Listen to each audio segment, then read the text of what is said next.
Que la grâce et la paix vous soient données de la part de l'Éternel et de notre Seigneur et Sauveur Jésus-Christ. Nous vous souhaitons la plus cordiale bienvenue sur Jésus-Christ, le seul dominateur, une autre chaîne d'évangélisation.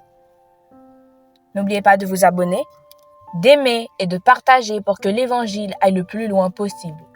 Vous êtes actuellement à l'écoute de la méditation du jour. Et aujourd'hui, notre méditation a pour titre « Pourquoi vis-tu » ? Pourquoi vis-tu ?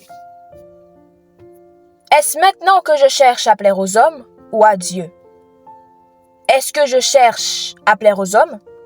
Car si je plaisais encore aux hommes, je ne serais pas serviteur de Christ. Galates chapitre 1er, verset 10. Saul avait tout. Il connaissait les bonnes personnes, il avait le bon travail et venait du bon endroit. Le seul problème est qu'il était un adversaire violent des disciples de Jésus-Christ. Il les recherchait spécifiquement pour les emprisonner ou les tuer. Un jour, Saul se rendait à la ville de Damas pour arrêter les disciples de Jésus-Christ et les amener à Jérusalem. Soudain, une lumière brillante apparut devant Saul.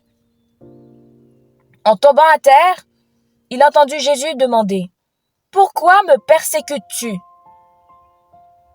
Après cette rencontre, Saul est resté aveugle pendant 3 jours.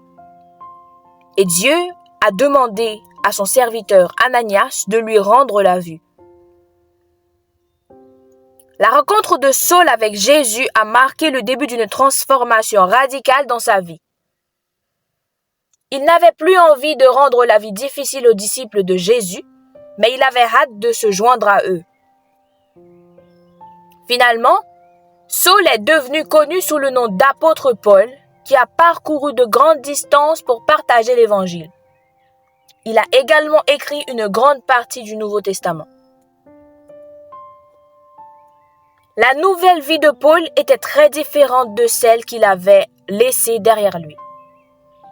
Au lieu d'occuper un poste religieux important, il était un prédicateur de rue errant. Au lieu d'être hautement considéré par des personnes importantes, il était souvent faussement accusé et envoyé en prison. La puissance transformatrice de Dieu a transformé un adversaire redoutable de Jésus-Christ en un fervent défenseur de l'Évangile. Paul ne se souciait plus d'obtenir l'approbation de personnes importantes ou d'être hautement considéré.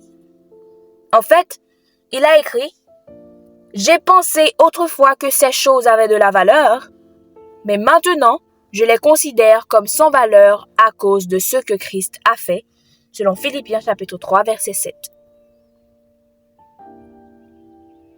Avez-vous parfois l'impression de lutter pour changer ? Aujourd'hui, rappelez-vous que le même Dieu qui a transformé Saul en Paul est vivant et actif. Et il veut vous aider. Présentez-lui les domaines dans lesquels vous avez du mal à changer dans la prière et regardez Dieu travailler. Que le Seigneur vous bénisse.